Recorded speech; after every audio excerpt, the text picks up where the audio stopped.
O que é fator de potência? Fator de potência é um valor que numa escala vai de 0 a 1. 0, 0,1, 0,2, 0,3, 0,4, 0,5, 0,6, 0,7, 0,8, 0,9, 1. O fator de potência. Potência é a capacidade que um equipamento tem de converter a potência absorvida da concessionária em trabalho útil. Então, o fator de potência ele vai me determinar o quão é eficiente um equipamento ou uma instalação em específico. A concessionária ela fornece a potência aparente para a instalação.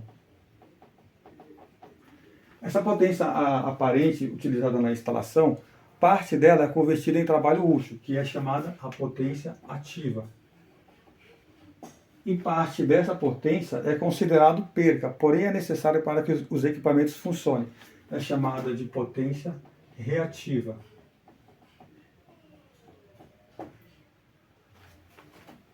Numa instalação, existem 3 tipos de cargas. As cargas resistivas, cargas indutivas e cargas capacitivas.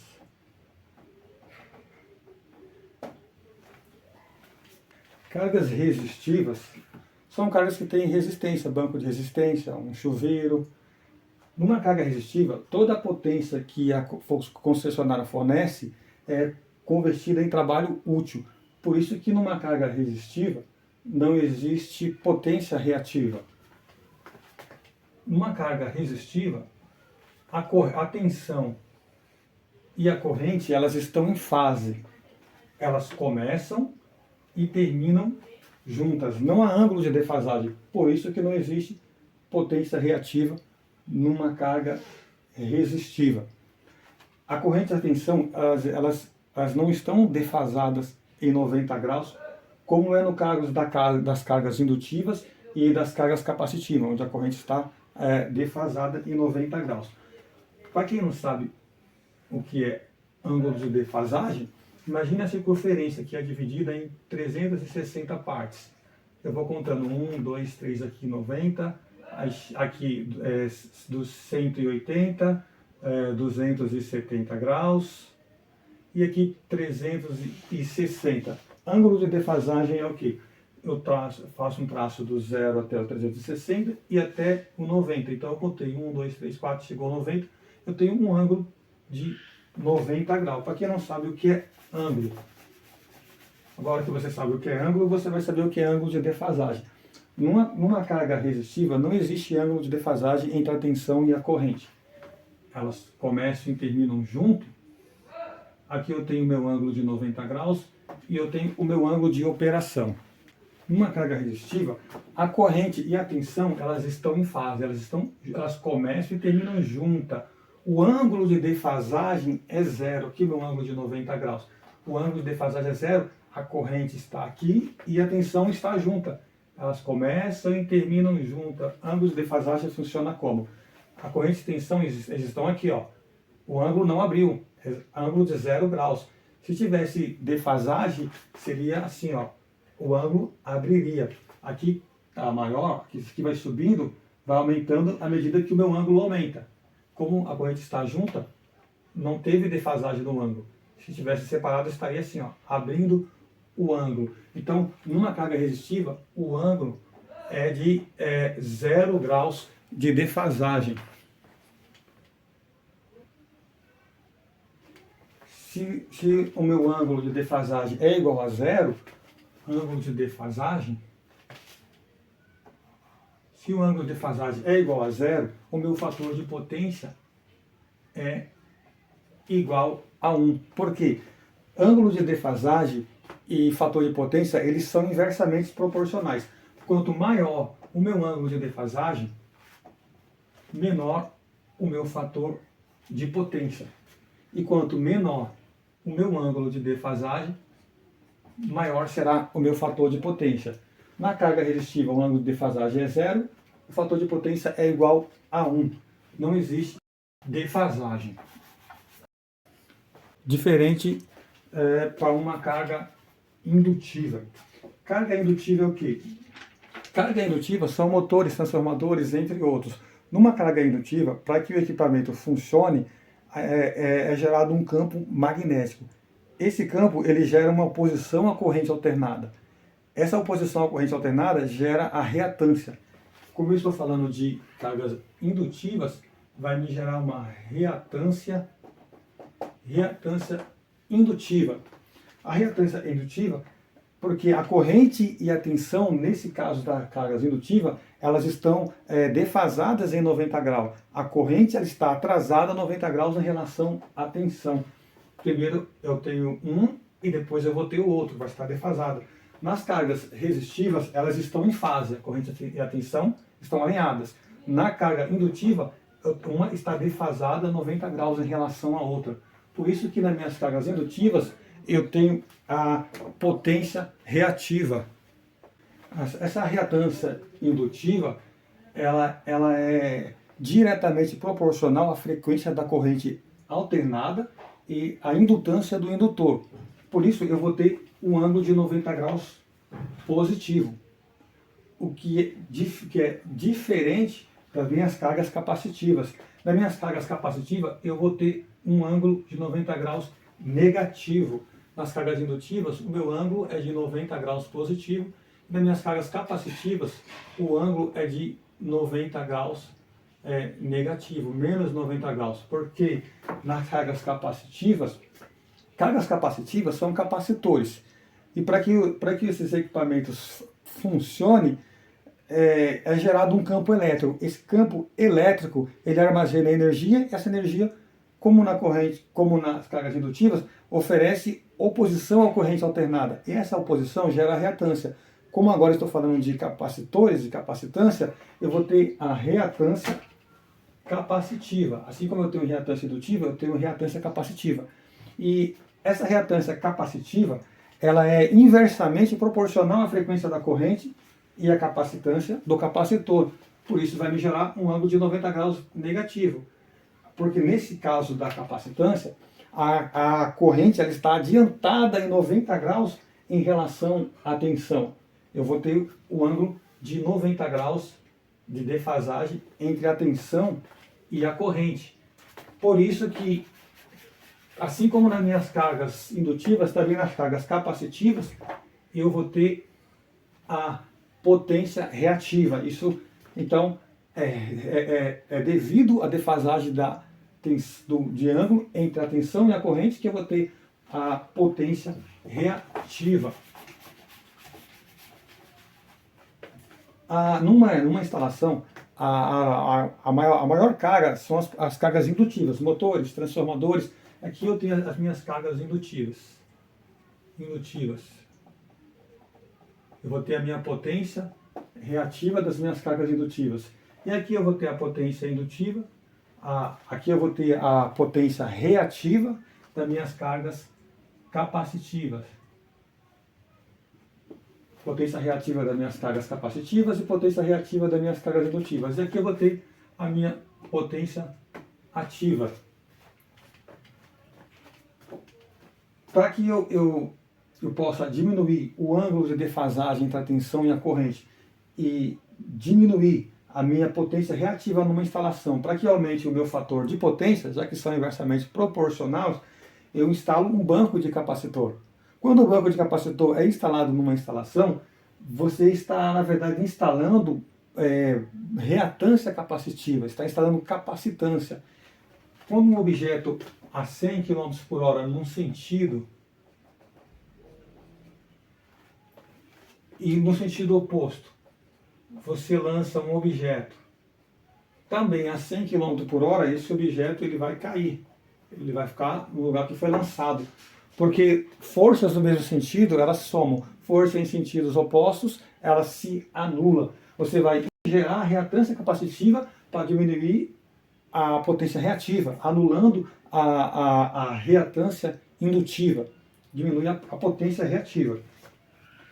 Imagine que eu tenho 100 de potência reativa gerada pelas minhas cargas indutivas e eu tenho 20 de potência reativa gerada pelas minhas cargas capacitivas. Como uma força anula a outra, como uma é inversamente proporcional e outra diretamente proporcional à corrente da alternada, eu vou subtrair 100 menos 20, eu vou ter 80 de potência reativa. 100 menos 20, vou ter 80 de potência reativa.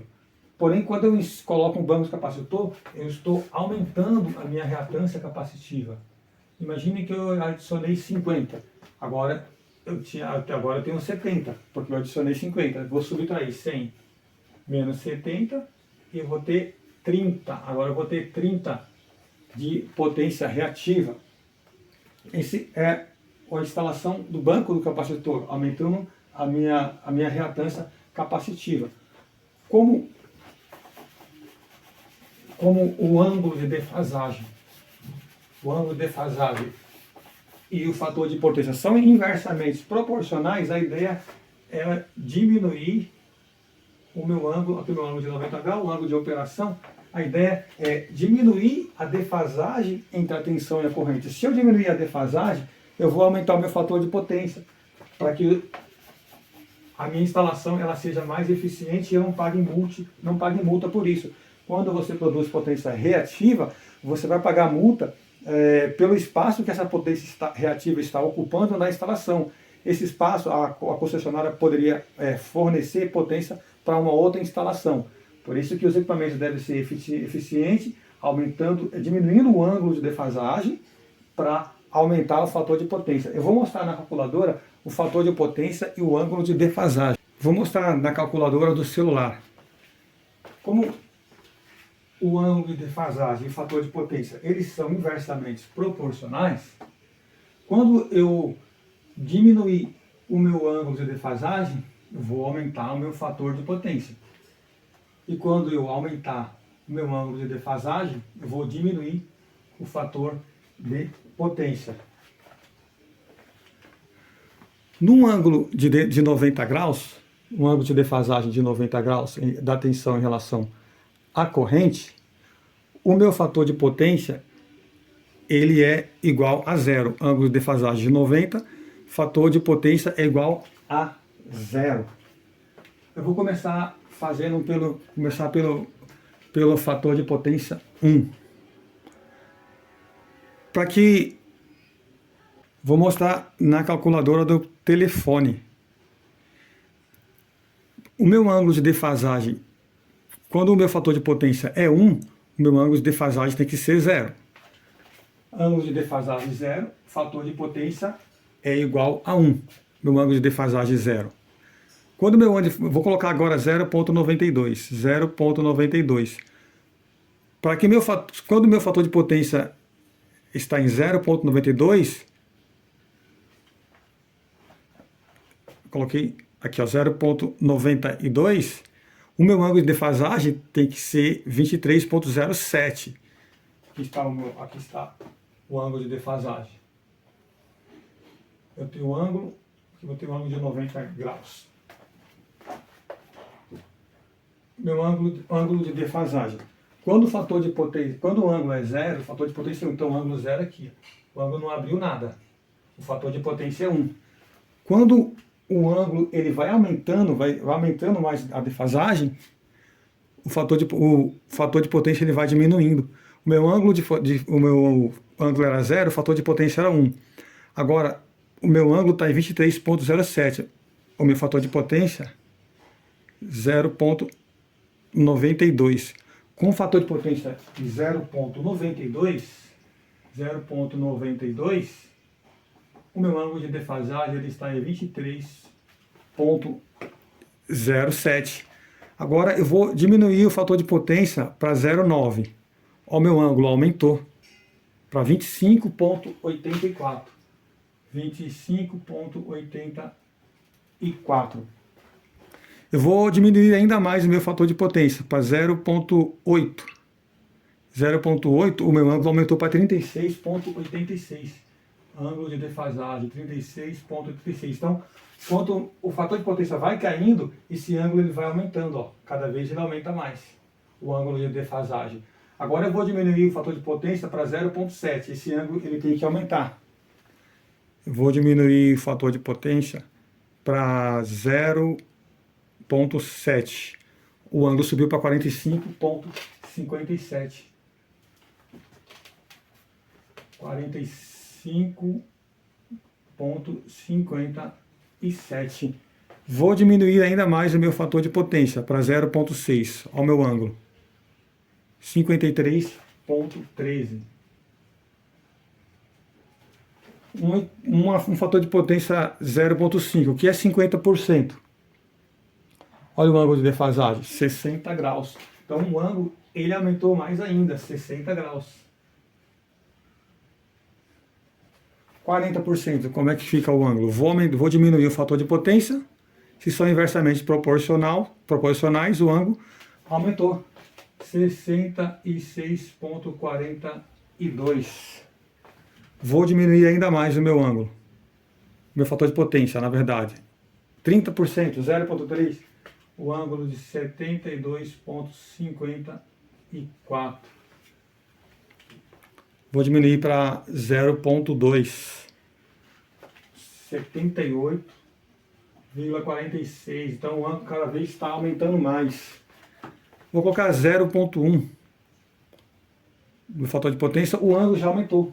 84,86. Está aumentando cada vez mais.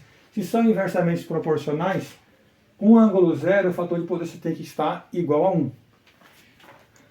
Agora eu vou diminuir para fator de potência 0.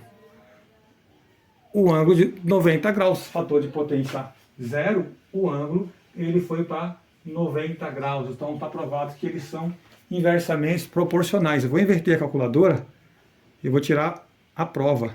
Eu vou colocar o meu ângulo de 23,07.